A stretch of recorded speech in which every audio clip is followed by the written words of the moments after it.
Lefu, channel 347, coming out of Runnymede Eco Village. Today I'm gonna kind of a brief talk about my background coming through the freeman movement, and I'm just going to run on a couple of subjects connected with freeman and the freeman on the land and sovereignty, rights, and the laws regarding the land. But I'm going to introduce you to perhaps from after the fire, these days my kind of second wife. It's a bit sad really, but this is battery. It's called Power Grill, and it gets powered by this, which is the after the fire it's the sun, isn't it? And I'm getting my battery powered by that. In the last few days it's been brilliant because it's been a good sprinkling of summer sun. A bit colder today, and then I'm out in the meadow again. But to all intents and purposes, right? This meadow is I'm not going to say it's mine, but I'm the only one really on it. This meadow, no one else lives close to me on this, and so no one else really uses this meadow. There's Danny is just up there, Danny Freeman, and next to me, he's my nearest neighbour now. And this guy here, who I won't talk about now anyway. Let's go back to the subject matter today. Runnymede Eco Village has changed in the last few days beyond kind of recognition. I've been here for 3 quiet,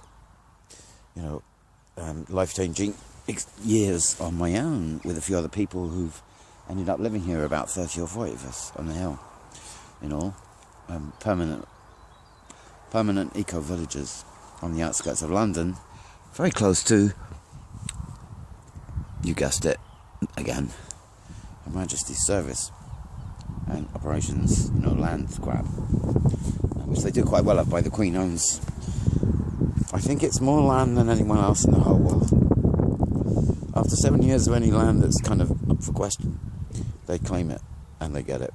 They got a pretty good business going about land, the Queen. Freeman, well, I started, let me just do this quickly, see if I can explain roughly where I'm coming from. I can just point you, if you're interested, I can point you in a couple of directions, ones that got me on the journey, if you like. Now, all the way through it, what I'm going to say is this: what you're doing about when you're kind of investigating the world we live in, because if you're a true, life change, if you're one of those people who wants to see life change, you can't do it unless you've got a good perspective on the life we've come from. And people tend to think they know reality without asking a few questions that they really need to kind of get to grips with before they can think they can change anything. I'm not saying I can, but what happened to me 5 years ago was that I started researching a few questions that I thought about for a lifetime, but never actually did the research itself. Well, these days the web's there for everybody, and so you can actually research almost any subject you want. And after the schooling in this country, where by the age of 18 you're trained exactly not to train yourself into anything else like research ever again, and they do quite a good job of stopping people from really asking too many more questions after 18 years of pure agony and trauma. And we're a nation of we don't ask questions anymore. We had all that in the first 18 years, and that was a nightmare. It's kind of true. That's the education system in this country. In fact, it's the education system of the West. My journey really started with meeting someone who was a freeman of the land, and I got to know the family, him and the family, and his background was I'm going to use the word because his background was connected with Masonic, the Masons. He was a Mason himself. He's a stonemason, and the Freeman movement. And you can go to, for most information relevant to Freeman, you can go to tpuc.com, or no, tpuc.co.uk. I might go and sign in there again. I haven't been there for a while, and show my face again, because they need to know what we're doing up on the hill now. And it is really, Freeman of the land is exactly where we're at, so all those people, all Freeman people, should be supporting what we're doing up here on the hill, and we should see a few more up here to explain and help people through understanding where we've come from, because really you got to do the work, and the work is this, really. I'm not saying run with every character you meet, and one of the main the characters of the Freeman movement was John Harris, who set up the tpc.co.uk, and if, on himself, don't worry about it, but the site is actually quite good, and it's probably one of his best legacies, is that site, because it's full of really valuable information, and actually quite well-informed people who are willing to help people on the road to knowledge. And it's really what it is, it opens up a book, because what it does is open up a book into the nature and the world we actually live in, which is, as you imagined, deeper than it is on the surface. The world we live in is deeper than it is on the surface. Now, what does that mean? Well, it means that we have something on the surface, and on, let's just say, as a subject matter, say politics, for instance. We have a politics on the surface, and it surfaces at Parliament Square, with the Houses of Parliament, where supposedly, I put them in bracket windows, and it's like, I know it's a word to justify, but supposedly elected individuals from around Britain come to support those who elected them into power. That's the surface, right? That's the surface level. Everybody knows it. It's on the news every day. Mr. Cameron, he's there. That's the surface. And every now and again, we hear stories about, people doing things behind the backs, and these comes out as kind of headline news. And, there's plenty of different types. Let's not go there, because you spend all day on paedophilia, right? So, under the surface, through the Freeman movement, and you get the idea that the law of the land needs to be read carefully, because the statute law that we know now, which is in every courtroom, they use statute law, has superseded common law, which is more about the freeman of the land, because the freeman of the land will use common law to describe their natures, which is about sovereignty and understanding your place on earth, right, which is real, which is earthbound, which is you were born onto this earth and given land because your feet landed on it and you use it every day. Well, they don't make you pay for every step you walk. You don't pay for steps you make, walking across land, but they might do that one day because they're buying up, space now. So presumably, if you're going to fly through some corporate entity's space zone outside Earth, you might have to pay a toll, to get through, I guess, because that's what they're doing. They're selling it. Let me just put you into the direction of, because I'm going to preempt this. I'm going to give you some examples. TPUC, right? Get in there, because it begins to teach you how you can open your eyes up to the way to deal with the law, and understand it much better. Because believe you me, it is an Alice. It's an Alice, and you have to understand there is a language that you can know on a very simple level and get by if you only knew. And what it leads to you having to understand is that there's lots of other organisations that work behind the scenes that manage the day-to-day running of every different type of organisation around the country. And one of those organisations is Masons.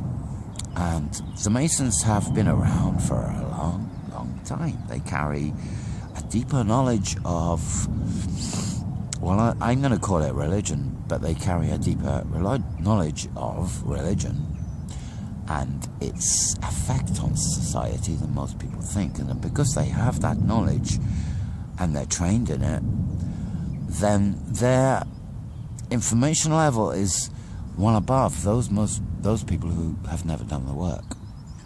Now, not many people actually get to the deeper levels of it, because what happens in this kind of world, which is actually run by organizations and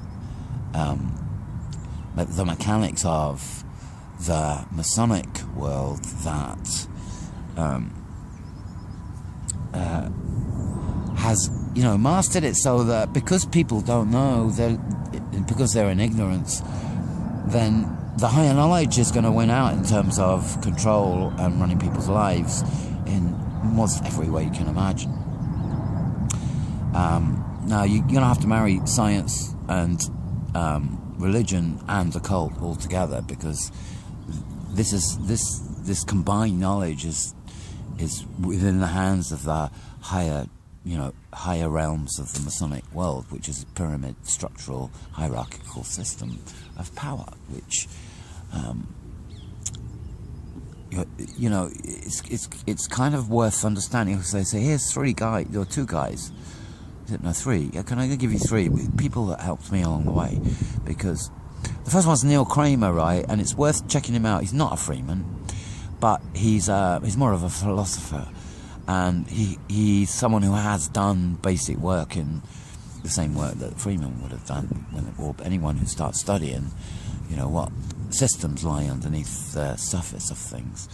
And Neil Kramer puts you at ease, because he says, you don't have to go down these, great dark routes that lead you into a place where you're going, oh my God, it kind of scares you, right? Some of it might scare you, and Neil Kramer kind of explains what you don't have to do this. It's not important. What happens when you enter this is what will happen is that you'll start getting thoughts which open your mind up to two different directions you can definitely sense in investigating. And one is that it gets pretty dark, and the other is that there's another route which is light and dark. So Neil Kramer kind of describes in more detail different ways of seeing the same thing, and how to get out of darker spaces of research where you're kind of going down and you're thinking, oh my God, this is if this is true, etc., down. So Neil Kramer, one. Another one, Michael Tazarian. He's an Irish I don't know, philosopher. I'm going to have to use the word philosopher. Has done 20 years of research into the Irish story, let's say, but he takes it way back into the much deeper pasts, where there is a story, and he tries to but his understanding is Freeman too. He's right up there in terms of understanding sovereign rights and his own sovereign right, and he's strong on it, and he's got a deeper way of maybe beginning to connect the story together. And he was a protege to another guy called Gordon Maxwell.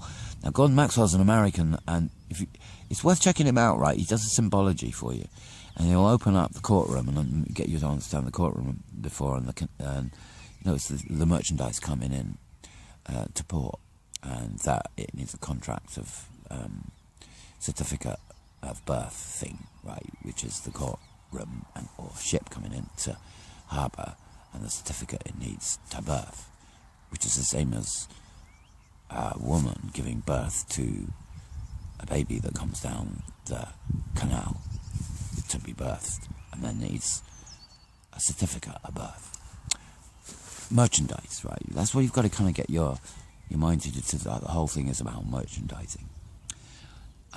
Gordon Maxwell, bless him, right? He's a chaste man. He looks chaste, sounds chaste, and you can just get over that, because actually his information is really good, and he's accurate to the extent that he's trying to wake people up to understand the greater story behind the symbolic nature of everything. So